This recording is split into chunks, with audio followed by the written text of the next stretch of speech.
Hello there people, my name is Sho and welcome to an episode of Game Things. First up, it is reported that the upcoming free-to-play shooter from Ubisoft, the Division Heartland, has been called off. Ubisoft had decided to halt the development of this game and redeploying its resources towards bigger opportunities such as Rainbow Six and X-Defiant. Really? Imagine having a game that is less interesting than X-Defiant, and worse still, even Ubisoft know that it's so bad that they themselves had to cancel it. In all seriousness, Ubisoft states that this is an ongoing process where restructuring is happening, with the company cutting costs left and right and putting their resources in a more targeted way. Unfortunately for me, these are the types of game where time commitments are required to first get good, and then only you will be able to enjoy it as you get better with it. But I ain't got time to get good, which is why a game like Wuthering Waves from Kuro Games is a much easier to get into, a much more enjoyable casual experience for most people out there. Wuthering Waves is a free-to-play action RPG with gacha elements similar to the known title like Genshin Impact, but with the flavor of its own. To me, it's a blend of both Genshin and Tower of Fantasy, but in a good way, and I mean it. I'm definitely going to try the game out just to see if I like it, and if I were to stop playing the game 2 weeks later, at least I got the fun from the 2 weeks time that I've spent on it. Wuthering Waves is released on 22nd and 23rd of May depending on your region, with the game made available on multi-platforms including PC on the Epic Games Store or via its dedicated clients, Google Play, and App Store. Future releases on other platforms such as the PlayStation 4 and 5 will have to wait a little longer. Moving on to the Flash news, the Kingdom Hearts series is finally coming to Steam on 13th of June 2024. They are namely Kingdom Hearts HD 1.5 plus 2.5 Remix, Kingdom Hearts HD 2.8 Final Chapter Prologue, and Kingdom Hearts 3 plus Remind DLC. These games were initially exclusive on the PlayStation and then exclusive to the Epic Games Store for PC. Took them long enough to finally come to real PC platform on Steam. Make sure to wishlist them if you have yet to try out these games. Then we have a new official trailer for the upcoming Black Myth Wukong, shown off during the Wii Game event happened earlier this week.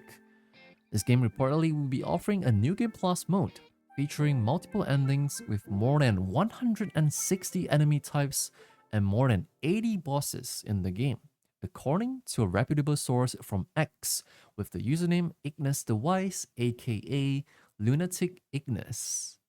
The game is set to release in the month of August this year. Besides that, we also know that in the re-release version of Multiverses, the previous beta players will be given a free premium battle pass for the upcoming first season, provided that they log in into the official release of the game by or before June 11, 2024. In addition to that, any returning players will receive a special edition Snowsuit Finn character variant, a special edition Rising Star ring out, and a special edition Banana Guard announcer pack. Regardless, Multiverses is coming back again with its new release happening on May 28, 2024 on PC, PlayStation 4 and 5, Xbox Series X and Series S, and Xbox One. Last on the list, take a look at the new 3 minutes long story trailer for the upcoming Elden Ring Shadow of Erdtree DLC, which is coming in less than a month on June 21st this year on all currently available platforms. Coming to the game releases of this week, Paper Trail is an indie top-down puzzle exploration game where you, the protagonist, left home adventuring in a foldable paper world. Quite interesting. Paper Trail is released on 21st of May for the PlayStation 4 and 5, Xbox Series X and Series S, Xbox One, Nintendo Switch, PC, Google Play Store on Android, and iOS on the Apple App Store. X-Defiant, the new free-to-play shooter from Ubisoft, is also released this week on 21st of May for the PlayStation 5, Xbox Series X and Series S, and PC. Nintendo's Paper Mario The Thousand Year Door is also made available on Switch since Thursday on 23rd of May. I'm buying this by the way. Wuthering Waves, as mentioned earlier, is made available this week on 22nd of May for NA and 23rd in EU and Asia, playable on Android and iOS and PC via Epic Games Store or its official client.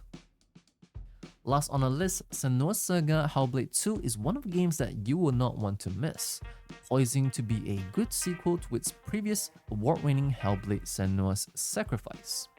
One thing I do notice is that the game seemed to be shorter than what was promised initially, clocking it at only a mere 5 hours of gameplay. I honestly am not a fan of the length of the game, especially when it is priced at $50 when compared to the previous title, which was only retailed at $30. If you're still interested in Senua's Saga Hellblade 2, the game is made available for the Xbox Series X and Series S and PC via Steam on 21st of May 2024. As for the free games for this week, it is a mystery game that has yet to be disclosed at the moment of this recording, so if we know what it is when this gets edited, Mr. Editor will hopefully pull it up on the screen for you people watching.